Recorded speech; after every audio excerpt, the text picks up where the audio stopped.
not going to believe it. What I've always wanted, what I've always been looking for, came in the most unexpected way.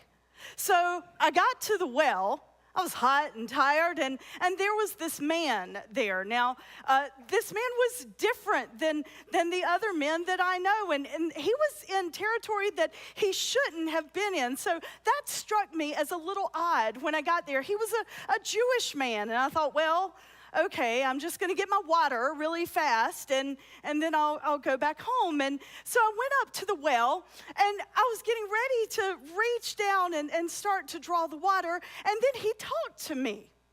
Now, I need you to understand that Jewish men, first of all, men don't really, talk to women. We know our place in society right now. And here's this Jewish man, and he talked to me, a Samaritan woman. Do you know how many, rules and laws that he broke just by doing that? But it's better than that. He didn't just say hello, good morning, or good midday, how are you? He looked at me and he asked me for some water. A Jewish man asked a Samaritan woman for some water. Now, if he was of average intelligence, which I think that he was, when I tell you the rest of the story, I think you'll agree with me. If he was of average intelligence, he would have known, you know what, you might want to stay away from her. She's bad news. Because, the women that were revered in our society, they didn't go to the well at noon. I was there alone. Who goes to the well alone? And so he asked me for water.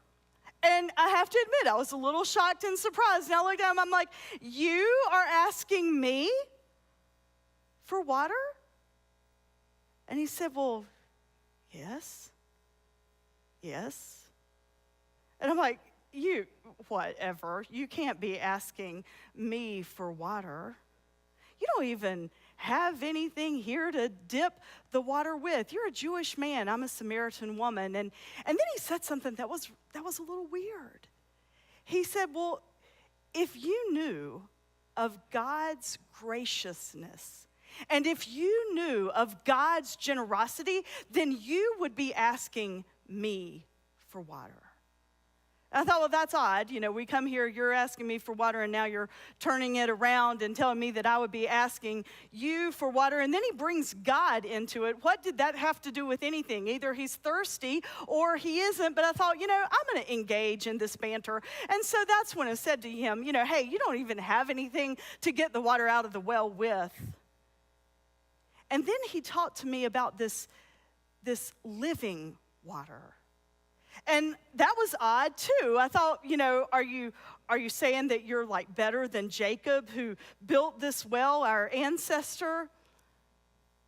What's up with that? Living water? What do you mean living water? And he kept talking about this living water, and if I would drink this living water, then I wouldn't be thirsty again. Well, wouldn't that be amazing? Because I'm so tired of walking to this well day in and day out with no friends and no one that will accept me and love me. I'm tired of coming here alone. I'm tired of my loneliness. And he's talking about this living water, this fresh water, and I'm like, all right, I'm all about it. Give me that living water so I won't be thirsty again. But guess what? I misunderstood. He wasn't talking just about fresh, Dasani water. He was talking about real water. Water that came from this God of generosity and this God of grace that he talked to me about. So we kept on with our banter, which the longer he stayed and talked to me, the more I realized there's something special about this man. He's not like all the other men that I knew. When I would look at him, when I would look into his eyes, there was something there. And it wasn't like the other 5 husbands plus the guy that I'm living with right now. When he was looking back at me, this was not anything like that. The look that he shared with me just had eyes of compassion and eyes of understanding and eyes of grace. There was no judgment there. And I know that's true because you see, the next thing that he said was, I was just awestruck. I couldn't believe what he said. After we had talked about the water, he said, now, go get your husband. And I thought, well, okay, I may as well go on and fess up, may as well tell him the truth. I said, I don't have a husband. And he said, I know. How could he know? How could this man know that I don't have a husband? He's Jewish, I'm a Samaritan. We didn't know each other. He couldn't know my history and my family. And because there was just something unique and something different about this exchange with him, something inside me told me, okay, maybe this is different. Maybe he's a prophet. I've heard about prophets. We've talked about prophets. All my ancestors have told me that there would be prophets, and I'm waiting on this Messiah, or have been waiting on a Messiah. And so I told him, okay, I don't have a husband. And he said, you're right. You sure don't. You're telling the truth. I was glad I told the truth when I realized that he actually already knew the truth. And then he kept talking about God. We talked about some of the things that divided our peoples. You see, the Jewish people and the Samaritan people. We were, talking about the fact that we still can't understand where we need to worship. The Jewish people thought we needed to worship in Jerusalem and the temple, and my people, the Samaritans, think we need to worship on top of this mountain. And our peoples, they argue back and forth. And remember, we don't get along. It's very much an us and a them. But he looked past all that.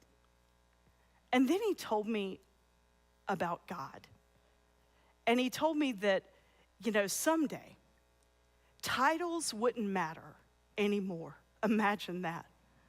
Titles and races and ethnicities and dividers that keep us apart from one another, that those wouldn't matter anymore. That all that would matter would be our hearts and how we chose to live and how we chose to love, that's what would matter, and that's what would connect us to this God, this eternal being, this spirit, this love. The more he talked, the more I knew that there was something different about him. And so, I asked him, are you a prophet? And then I told him that we were waiting on a Messiah. And he said, I am he.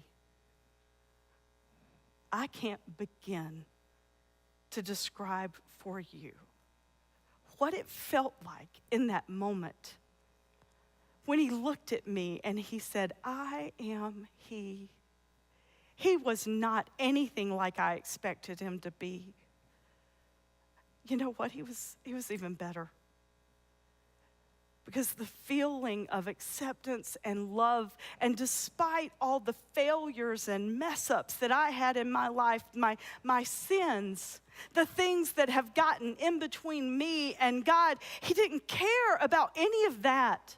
He didn't sit and make out a list of all the things that I had done wrong. And like all my peers, he didn't shun me. He knew me. He knew all of me. He knew my soul. And he loved me anyway. And he told me, I am he. He's the one. He's the one we've been waiting for. And he was there, just sitting at the well, waiting for me. You know what I believe? I believe with all that I am that he wasn't just there waiting for me, that he was there waiting for you. That this message of love and grace and acceptance and forgiveness, it is for us all. He said that. One day there won't be any divisions anymore. So this morning, won't you hear that message too? Won't you know that compassion and that love and the forgiveness and the grace that he offered me that day, despite all my stuff, he offered me love and he offers it for you. Will you pray with me? God, to encounter the Messiah, it changes everything. It wasn't what I expected, and I never would have imagined that he would choose me. My friends, my peers, they don't like me, so the Messiah would come and reveal himself to me, but he did. God, all these years I've wondered and tried to figure out who you are and what you are and how you love us. And today I think I got a glimpse of that love. It's unconditional. And it's a love that accepts us where we are and takes away all the barriers that we have between us and you. God, thank you. Thank you. Amen.